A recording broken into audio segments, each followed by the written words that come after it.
पतो हो हमारा इतना बिया ना कहा तनी के का धो दे सरिया के पसरले बिया पहिन के ओदिन बिया में गलते तोरा के बुझात घामी लग जाई कि बबली बुची के कजुया किसमिस या कुल पीस के थु क दी तैयार क दी ना सब काहे के पीस दे हां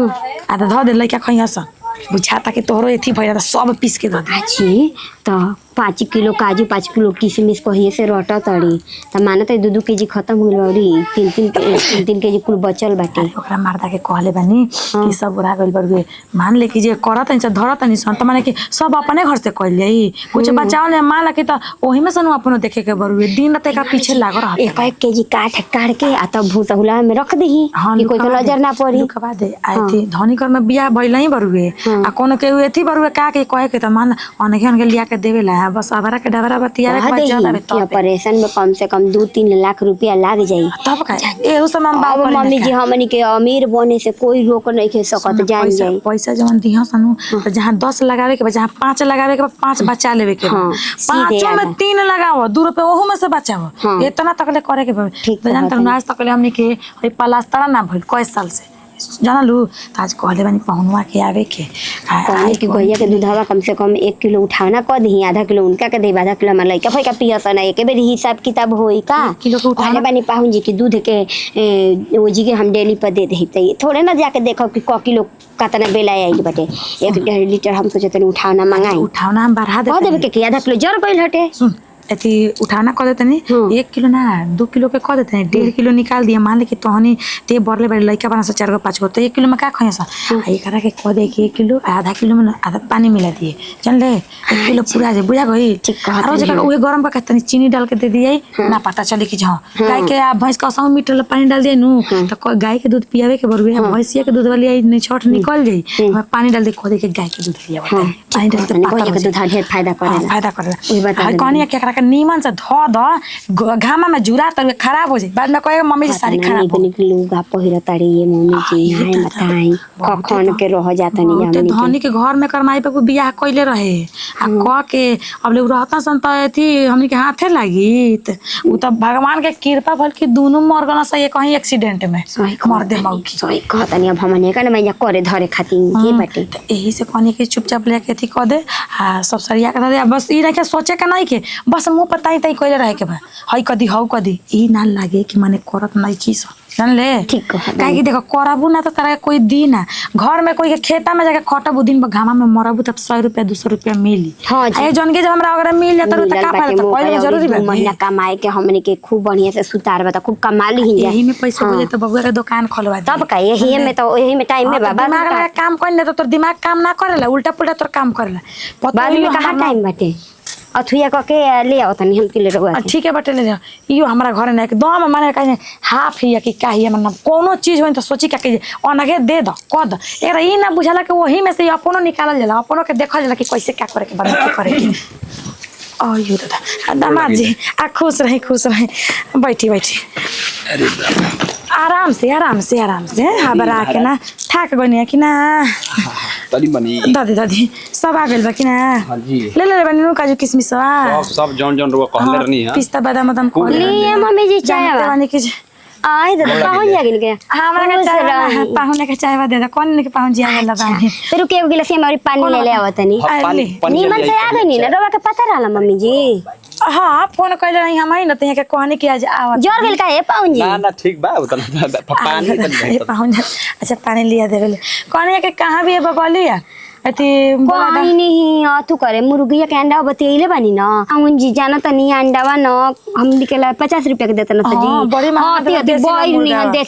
देसील का अंडावा 50 रुपया लेकिन बड़ी राउर लइका के फायदा करी ओकरा फिर में मत पड़ी वो पैसा खब हमरा देबे के बनू रोलिया के अंडा खिया जौन माने जितना हो सके माने कमी ना होके चाहिए माने एही के चलते बबली बुच्ची कहत रहनु कि ए चाची तारा भी मान ल कि नई के काय काय सब चीज खियावत हम कनी का हो लइकवा के ना खेत के ना खेत लइकवा कैसे स्वच्छ होई एही सरवा के बता दे त जानते बानी कि हमनी के घर में कमाए वाला उ ना कुछ कह सके रवा जन 50,000 रुपया देले नहीं खत्म हो गेल बा पाहुन जी अब मान तनी हमनियो के अपन जितना औकात बा उतना ओ लागल बबुआ 5,000 रुपया काम कइले रहन तो जरा त 5,000 वो लगइल त लिया के आ दूध वाला के दिया गइल हटे जन 5,000 भइल अपन पैसा मेरा बोले लरुआ सब लइका फइका में कोई बही करे के पड़ेला एगो रउवे नहीं की करत सब कोई कइले बा कनिया मान के 5,000 रुपया मम्मी जी तो कर्जा ले लेके कइले रही हमनी के बेरी। अब मान ले कि जब लड़की हमारे घर के बारी पोता नाती पोता यहाँ से तक खिलावे के बा कुदावे के, वो कनी खातिर ना करे त केकरा खातिर कहले। अब मान ले जा हमने के जरूरी पड़ता हरवा देम ना, ऐसा थोड़े बात बोल लगा क्या बनी महाराज वो कोही ना खाली। तो फिर वही से कनी के बाबू ले आके दे दे। का करे बनी है पाहुन जी? काजू काजू किशमिश कैसे तो कुल छुआला होता ना मल भरले बनी जी। हाँ, जी हाथ काट का बादाम ले ले बनी पास्ता। हाँ तो यहाँ के टाइम नहीं खेल काम पर चल जाता है, अब काम पर समय ना महाराज छूट जाई। अब कने कि 2 महीना का डोज ले ली खूब अपन ढंग के, फिर 2 महीना के बाद उठा तो नहीं खे मम्मी जी घर में रखी ना तो जाना तनी कि घर दे आ के बड़ी आंख हटे। पाहुना से उठता है तनी घर में धदी आ परसौती में बड़ी आंख लागी, दोनों धदी आंख दीदा लागी घर में रख दी। बुद्धि से काम करे के बाबे काम चार से के जाके बबलिए कोई घूमे तिले पकौड़ी छान के ले आओ तनी खा पी के तो तू खुद भेज दिए। हां अब बबली के ना होई त कनिया भेजा पकौड़ी पहले पाउन जी खातिर पहले पकौड़ी छान देते फोटो से का भेजिए के छान द। अब का करब पाउन जी आते हमें दिक्कत ना भइल टे ना ना एकदम देखी कोनो अगर कमी होई त चाची जी से छुपाई मत, भले उ सासरा और नहीं की हम बानी नु ना महाराज कोनो दिक्कत नहीं कर अपना बेटी से बढ़ के रउआ बताई कहां पैसा लागत, कहां कम बेसी दूध के पैसा अंडा के पैसा माने जवन जी के पैसा कही हम पेमेंट हाँ करने जी काहे ना हम रवा के सब बता दे, मैं जहां लागी जहां अपनो लग से लगा दे। बाली के लड़का के बात बनो मेहरारू के बात बा। हाँ दोनों रही तब ना हम बानी ना रही मान कहां से देखी पहला और देखावा रहे तब बताइला से डॉक्टर की लड़का हटे तब भाई ओकरा पर ध्यान अभी से देखो स्वच्छ ना होई त कोनो लड़की ना के केहू के घरे आन के अगर बियाह क के भेज देवे के बरुए त एही से सोच समझ के करे के पाहुन। आ कहत रहनी अनु पाहुन कि ऑपरेशन करावे में डॉक्टर कहत अनु कि बढ़िया से अगर करावे काहे कि तनी पेट में कुछ एथी बा बच्चा उल्टा घूम गइल बा जननी तो ओकरा खातिर ऑपरेशन करे के पड़ी। त बड़का ऑपरेशन करे में एगो बक्सर के नु नामियो डॉक्टर उहे बतैले बन कि बनारस लेके जाए के पड़ी हनु त कम से कम 1-2 लाख ले रुपया लाग जाई काहे कि 6 महीना असहु बैठे तेकरा पहले ही से जोगाड़ क के राख हम न त एक भाई कहवा से हम करम जननी। हां जोगाड़ का बा महाराज त 2-3 लाख रुपया व्यवस्था रख मान ली खियाओ पिया में लागी कि एक मुट्ठी ली हसन फेकाई। देखी अगर का दुकान जाचा बच्चा अगर दोनों चाही तब मुंह पर पैसा माराई डॉक्टर के कहे कि हमरा के दोनों चाही त कहे कि बच्चा के मुंह में न त माई के हमरा दोनों न चाही जी दोनों चाही हमरा के महाराज। कनी चली द्वारा पर बैठी आई तले बना के ले आवा एक कनिया बना के अब तनी द्वारा पर हम हां ठीक है बेटे मार लल्ला तो जो दिन मारे के बटवे गोल दिन 29 दिन ठीक ना, अब ज्यादा दिन नहीं के आए दादा कोई से लाता बोरी निकाल बुझाता कि पेटवा में निशान पड़ जाता जब लाता मारा ता सोचता नहीं कि कब निकलबा भरी कि कब हम तारा के खिलाई ठीक ना। अब देख भगवान से कहता नहीं कि हमरा लड़की हमरा के दे देस। हां लड़की बहुत बढ़िया क्यूट लागेली सा काहे ना दिहन कहां जात हो चाची जा तनी बकरी के पानी पियावे देख कैसे लाता मारा तटुए आहो तभी पूरा 9 महीना के हो ये दिन चलता ना ना अभी बात टाइम तो लात ना मारी इतना दिन होई तो चलो ठीक बा। आहो अरे रुकिया हो चाची अरे बाबे मैं का कुछ कहत रहलू है आइल बड़ू तो करे लिसन केहू के लोग के ना भरोसे आइल बानी आ इहे बतिया कहनी ह कि देखभाल करे लिसन ना बहुत पियल करे लिसन ना बढ़िया से चाची हमार चाची आ भौजैया खूब माने लिस करे लिस आदर। हां चलो ठीक है बा बढ़िया ना बा। हाय हमरा तो ना बुझाला ना समझ में वाला करे लिसन कि ना करे लिसन यही से मतलब तरह से पूछनी है कि करे लिसन ना चाची करे लिस मैं पूछे के का बात बटवे देखत नहीं खुआ सही रौनक चेहरा पे थोड़ी नहीं के बनल हमारा ना बढ़िया बाजी। अरे सुनो ना कनिया कि दुखा उखा ना नो कस के ना अभी नहीं खे दुखा तो अभी कहाँ से दुखाई तो कहती ना ई तो बात सही है बा। का खबर बा पाहुन खबर कइला हन कि ना। हाँ अभी ए बेरा नाम के फोन में आइल हटुए फोन में करे नी दिन भर में 4 हाली 5 हाली फोन करके पूछत रहे नी। हाँ ना ये एगो बात सुन लो हमरा कहे के मतलब बा कि देखो इतना सुविधा तारा इतना शहर बा शहर में छोड़ के आ तू ही गोद हाथ गांव में एकदम डूब के बड़ू रहल बड़ू है का रहल बानी हो चाची भले हो जाए व्यवस्था बटुए मगर हेजा लेखन के हमर चाची हमरा के जाए ना देबेली आ भौजाइयो खूब मानेली चाची कहली कहाँ जेबू पहले माइटे के लड़का होके के बटुए आ मान ले एने ओने रहबू कुछ हो जाई बाहर भीतर जानते नु ऐसन तैसन रूम रहे लटुए जानते बड़ू घर दुआ तो ये अरे ये जे बड़ू का दादा रोआ अरे अच्छा ठीक बा गोड़ लागत नहीं खुश रह का वाला है काजी हमरा आधा घंटा हो गेले जी गइला 1 घंटा फोन ना करके आवे के चाहिए जी हैं हम किसी ना करत रहनी ना ना हम जा बनिया लौकते नहीं खीरवा के नहीं जी अभी तुरंत हम तभी गोड़ लागिले खुश रही अभी 1 घंटा पहले नहीं है तो कनी के हम निकली हमरा कहीं समय बा ना तो कुल अपन जौन मंगले रहलू कुल काजू किशमिश बादाम छोड़ा देख ली 2 किलो घी के अथु बाटे डब्बा बाटे कुल पहुंचा दे ले हई काजू किशमिश से घी लेनी हां बोरा के बोरा लिया के धो देबे नी खाई पिए खाती हमारा यही से न कहत है कि काहे तार इतना मानजन होता काहे तू इतना खाता रुपया करू न तो ऊ करे तो वाली मान जाना होई मारा काहे चाची ऐसे बोला तारू हमर चाची कोनो बाउर आदमी थोड़ी ना होय आई ना बाउर जी। आदमी है जी खूब मानादर करे ली जा एगो हमारा का तो असली सास अपन बुझाली अपन ना ही लेकिन अपने बुझाली हां मान लो काहे ना बुझा का हो बोलो भले चाची तार दामादी करिया बड़न मगर हमर बुचिया हो के चाहे बबुआ हो के देखिए एकदम ए, दूध लेका होई ऐसा गोर गोर करिया घमा घमा काम बा हमार तो करिया ना हो जी तने भीतर रख हमरा मतलब तू गोर बारू ना ऊ गोर ने खंता ना माने हमारा पे जे नहीं चाह तरीके लेके हमर पर तोरे पर परो भाई का दिक्कत बा ना बुद्धि विचार जन बटे रहुआ पे भगवान दे तब ठीक ठीक ना हमारा ना बुझाला ऊपर नीचे हमारा ना बुझाला बुद्धि विचार जन बटे ना ढेर रह खाली हमार खाली गोरैया हमरा बाल बच्चा के दे देस हां ना ठीक है बता करिया कहले है ना ढेर पाहुन के बुद्धि विचार बढ़िया बाटे बड़ी ने खट बड़ी ने खयन जल्लू चाची ने गंगा नेहा के मरत पहले है देखत ना रहो समारी करत रानी 12 समारी कइले ना के मेहरारू कहले हां जी सही में सुमारी करत रहलिए बाप रे अभी साँझ ना होई तलही मल दिल सुबह भोर ना होई तलही चल जन मल हम उ शान में शंकर जी के ना छोड़त रहनी ह सावन भले ना छोड़त रानी ऐसा ना गौरा लेखा मेहरा रूपा लेनी है अच्छा सुनो कुलिया हुआ तो आज ई बताओ तू पर तो रोलू ह कहां बा टहलत रहनी जी कहत रहली भोजन के जाई बुची तनी टहलम न त तनी लइका बटवे उछल कहत नहीं हां जी कहां बड़ी ई सब देहिया में ना टहल बढ़िया ह जितना टहल हां ना हो टहल करी ह आ देखो तनी आ तना ना ला 1 रुपया के काम सुनो 1 रुपया के काम लगो भाई 1 लाख के हमरा के एक बार फोन करिया खाली हम कहे के जी तना चाची भोजन करे उहे ला चाचिए के अपना कह दिया भाई भौजीए के कहतनी हम करे अपना मन से कह दे देनी दे हां हम कह देनी वहां सब ले कि एक बार कहब जा हमरवा तुरंत पैसा लिया के दीबो हां बाहर का बने के बटवे मतलब के तना तो कर दिन ना पाहुन ना ना रौरे दिन ना चाची ना ले बेरी यहाँ के देबे नहीं चाची लेबे नहीं ना जबरदस्ती दी ना महाराज ऐसा थोड़ी बात बटे हर चीज में काहे के पैसा देन चाची रखत है हां करही के रहते हैं के अपने ले जाके ओने इनकर कर भौजाई इनकर चाची माने अब हम का कहीं मगर अपना से हमरा के जतना सब देखे कि बखान करी हम। जानतर हो बहुत चाची व्यवहार बढ़िया हुआ अपना से आदमी देबे ला जबरदस्ती की चाची करी ह धरी हां हम दिहिना जी बड़ी आई नहीं हरो के जाना तारो के कम जोड़ा बाड़न जा त कहां से इतना करी ह जा रौरा सबसे इतना विधि व्यवहार बनले बड़े जो करत जे तब न कहत जाना तो बाबा का ना उसे कहा हम लोग के पटरी खाला दुश्मनों के ना चाची भगवान दे दुश्मनों कैसन के चाची भौजाई दे हाँ, जतना नहीं का करी बुची बतिया पहुंच जाता नहीं तनी बकरी के पानी उनी दे आइयो चाची घूमे फिरे आवत करो हाल चाल लेबे ला री मान लो कैसन दिन बटुए त कब का हो जाई के जानत ना ना बात सही हां तिनिया न ना ना आई तिनिया राइले बटुए का तो काजी बतिया हां ठीक है गोड़ लागिले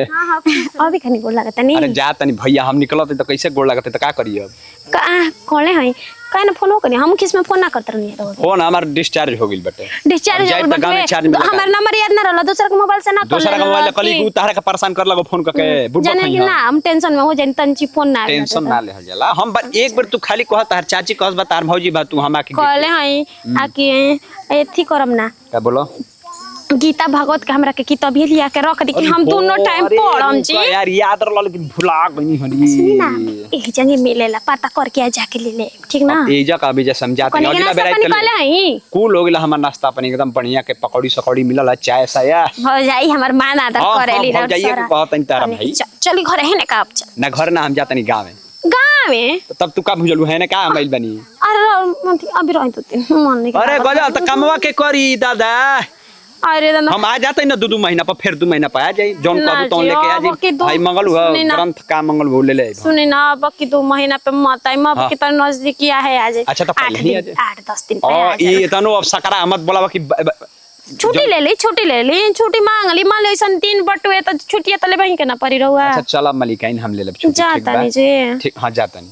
छोड़ा हमरा के जा तू जा टहल लू ना टहलबू अभी तो लिका त मने उदास कर दिया अरे भेट ना भरला कोने तो के ना मोबाइल में ठीक बटुए न फोन ऑन कर हां डिस्चार्ज बखाली हम चार्ज कर लेब जा जा तू जाना तो टहरा हम चलत नहीं देख हम बढ़िया से जाई हाँ तनी भाई। फोन ऑन कॉल करे ठीक ना हाल चाल लियल करी हम आ जाई म ठीक ना 10 दिन पाइल करी मार बुनी पन्नी आहो, तो कनिया। कच्चा कच्चा होखे लागल बारू हम तो कहने के जे हां नहीं जी खूब। दीदी काहे कि तू रहेलू ना घरे टाइम नहीं के मिलत गौरानी बकरी के चरा के फिर पानी पियावा देखते बानी दिन भर एगो ना एगो काम रहते बा बुनी पानी के दिन में करे कहनी अनु कनिया के तनी 2 किलो घी दे तू हमर बबली बुची आइल बड़ी ना उनके के खियावे खातिर कहनी के ना घी ले आई त कैसे हमर बाची के एथी होई वैसे सोचनी के 2 किलो घी ले ली त तनी हमरा के 2 किलो घी दे द जानलू का करम 2 किलो घी आज गजबे करे तू जानत नहीं को के हमरा बबली बुची के लइका होखे वाला बावे त पहिला ही से ना खियम घी हुआ त कैसे माने थी फिर बाद में दिक्कत ना हो जाई त सोचनी बबुआ पैसा भेजला स त कहनी कि जे थी भेजले बरले बटुए त ले लेतन कहला स के रे माई घी ले लिए बबलिया खतरा त कहने के ले आई घी हुआ टाइम मिलत नहीं के लेके आए ना ठीक है बा 2 किलो घी ले जी चाहे 4 किलो घी ले जी अपने तरफ से कहदन के ले जतन ले तन मतलब हम जानत नहीं की का ऐसे रो बोलत का जानत का पहलटे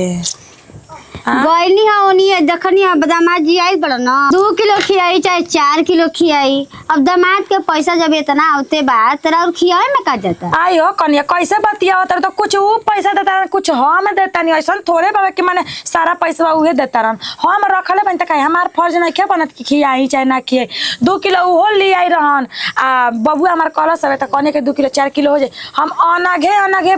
बबली के ना घी दी ना खाए के कि कम से कम लइकवा होखे में कोनो दिक्कत ना होके दूध के बारे तो देखते बारू के 2 किलो के उठावना दूध ऐसा बात नहीं खे कि दूधो ले जाइम घीओ ले जाइम अब मान ला कि केहू जानला से छोड़े अब जवन उनका मन करत तन खिया दी ना अब मान ले कि जेती उनकर दुल्हा देवे करत मन वो अपना तरफ से जन उनका सपरता जन देता हमरो जन सपरता जन देता कोनो कम थोड़े ना करत नहीं अपना बेटी से कोनो कम मानी ना उनकरा के ना हम कहां कहानी है जीरो मानी नि कम ना माने तू कहलू ए बतिया पर कहनी आई रहल त गोनी माने पैसा दे के गइल ना ना मने के खियावे पिया खतरा कहलन कि जे देलहन 5000 रुपया कहलन के खियाई पियाई आ मम्मी जी रहो भी होखे त रहो अपना बिरी से लगाई त 5000 बबुआ भेजले लखा 5000 10000 भइले त 10000 के अब होई 5000 दूध वाला के दे मैंने करियो खाई पिए में फल मुंडिया में त लागिए न जाई उ त लागो ये ना कहाला कि दमाद तन देता रहन तब न रवा सब इतना करत नहीं जा बताई अरे करे पैसा का पैसा बुझलन ना कुछ मारो ओहु दिन कहलन कि हम लियल बनी 2 किलो घी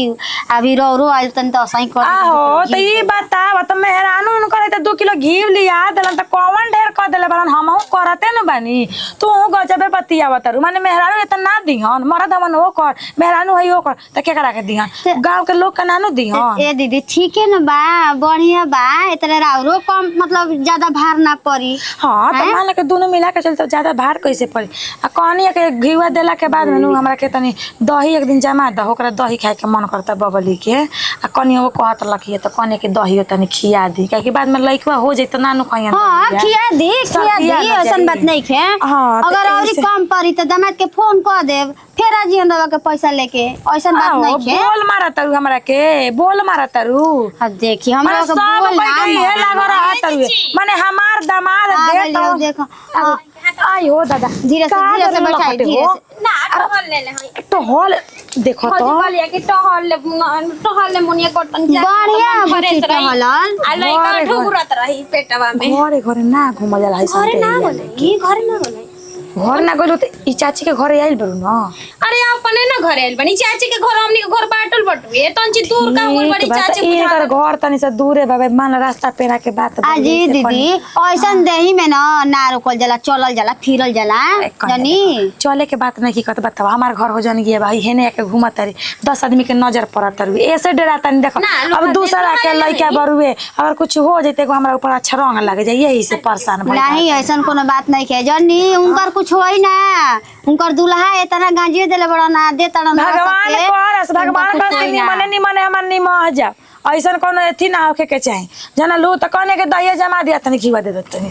कि पहुंचवा दे आशीर्वाद रही त हमरा कुछ ना हां बुची चाची बार गोड़ लागत नहीं ठीक ना हमरा के आशीर्वाद खाली दे दो ठीक ना ए बुची हो जाए तो हम शिव चर्चा हम तो के आशीर्वाद न देम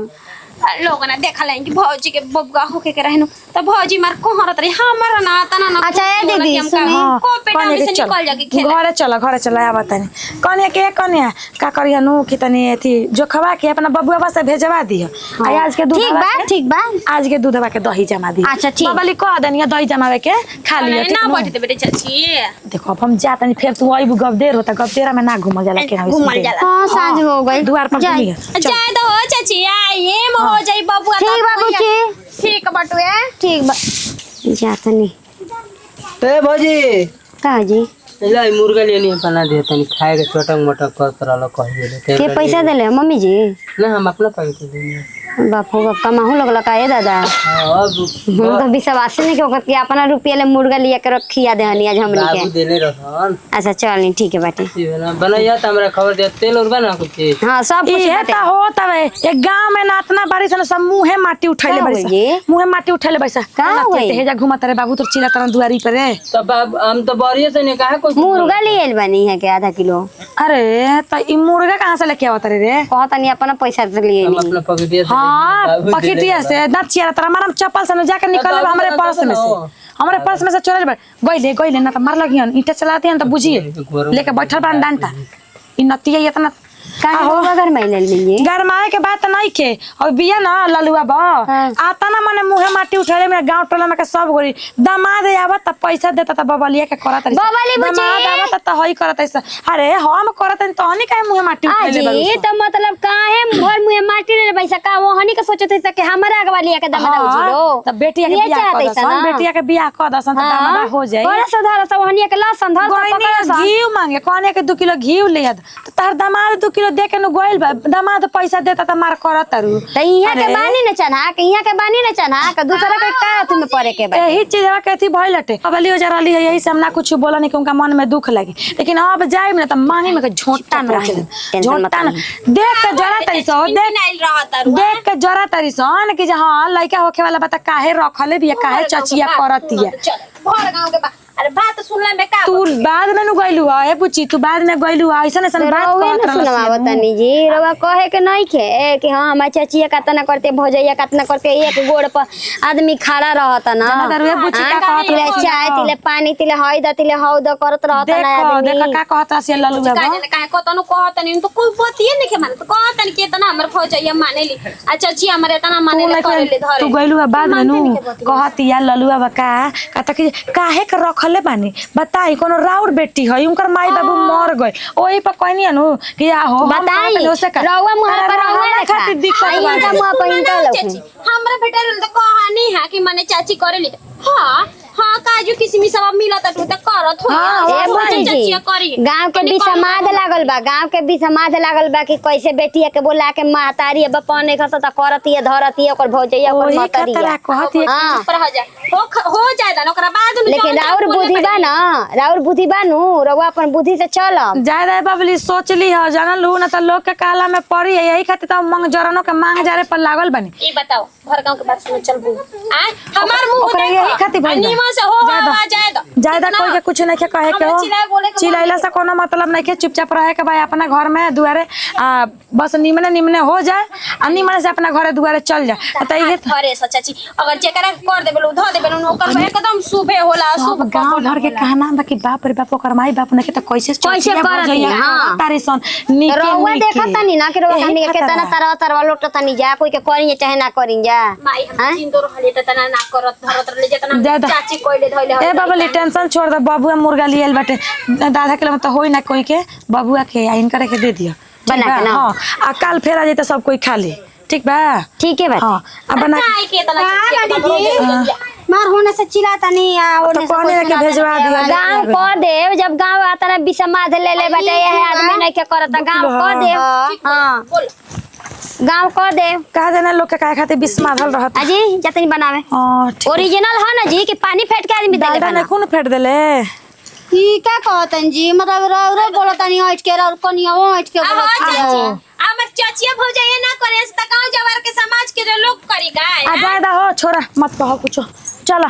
आ गल अपन सामान दोसरा से कहला से ना कहला से तक बना कर हो जाए हम ना आई रहती ठीक बा तार पैसा भेजवा दे हम तार पैसा भेजवा दे पैसा भेजवा दे ठीक है बा नमस्कार प्रणाम हम निकिरण सिंह हमने के अपन टीम में हमने के पारिवारिक वीडियो अच्छा लगी दिल से लाइक शेयर कमेंट करते रहे इसके साथ दी विदाई अगले वीडियो में फिर मिलेंगे।